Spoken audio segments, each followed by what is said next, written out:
I would like to ask you, how exactly did you choose, like how did you assemble the International Travel Diary Band, and just like to talk a little bit about that, if that's okay with you. Sure.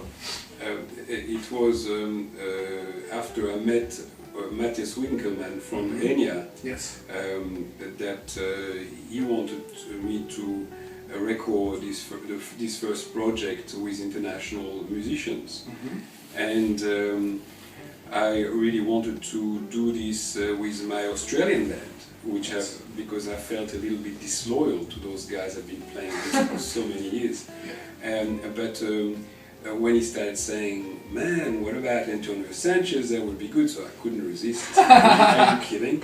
Are you kidding? Antonio Sanchez? Yes. He said, "Yeah, absolutely." I said, "Yeah, all right. Well, we're talking about something different here." And so he introduced me to Hendrik Meurkens, because the previous album, the Travel Diary album that I did, was with a fantastic accordionist. His name is Joe Kindamo. And I like that sound. In fact, I've used Joe on the accordion because he sounded like a harmonica player. So I asked Matthias if he knew a great harmonica player. He gave me a couple of names, and Hendrik, we have a very similar sense of melodies. So we really were very compatible. And I knew George Garzone because I met George in his many travels to Australia, because as you probably know, he comes and teaches at Monash University.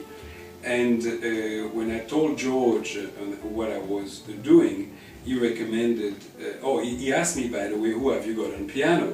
I said, well, no one. And the reason no one, because for a number of years now I've been conflicting with all the piano players I've been playing.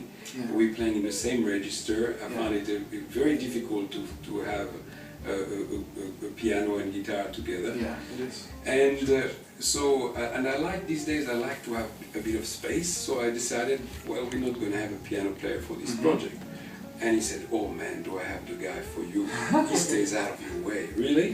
So then I listened to Leo Genovese, and effectively Leo sounded amazing. And I was still a bit skeptical when I said, "Okay, let's have Leo."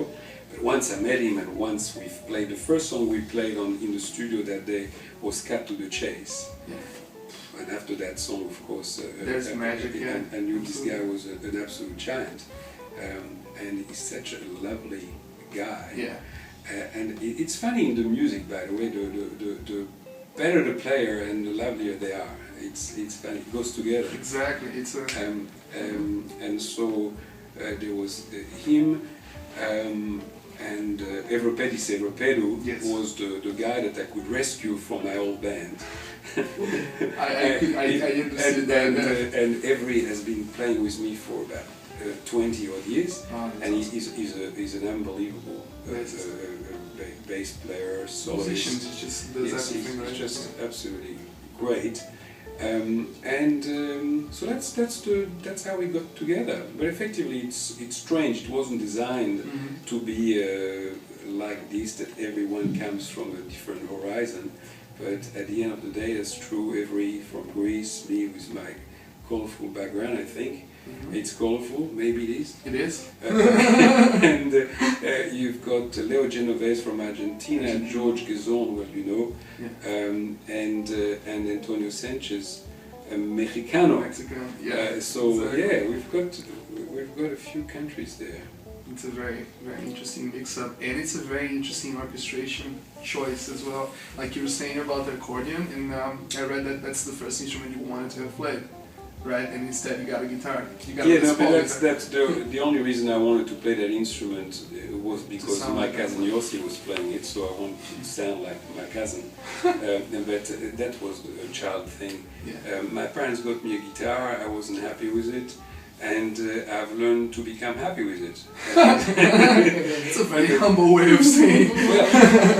Well, at the time when they got me a guitar, think about this, it was 1966, and 1965, so there was no TV. I was living in Israel, there was a radio, and that's all, and there was the record that my father was playing, that's all. We had no entertainment. The entertainment was in the streets. If we wanted to go and play soccer, that's all there was. And then there was the guitar where I could, try and be different.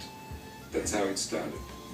That's incredible. It's a similar thing for me in the sense that like guitar was the first thing I've learned to, and I used to play with records all the time too. And I also used to play soccer.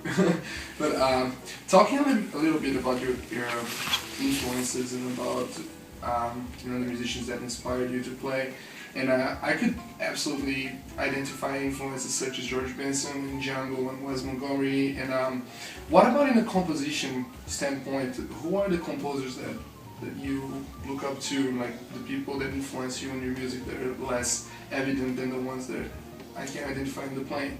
Because you're talking about like the Brazilian music, and I'm sure you like a lot of Brazilian music, and I'm sure there's like a plethora of other things that you like to listen to that comes out in the composition as well, right?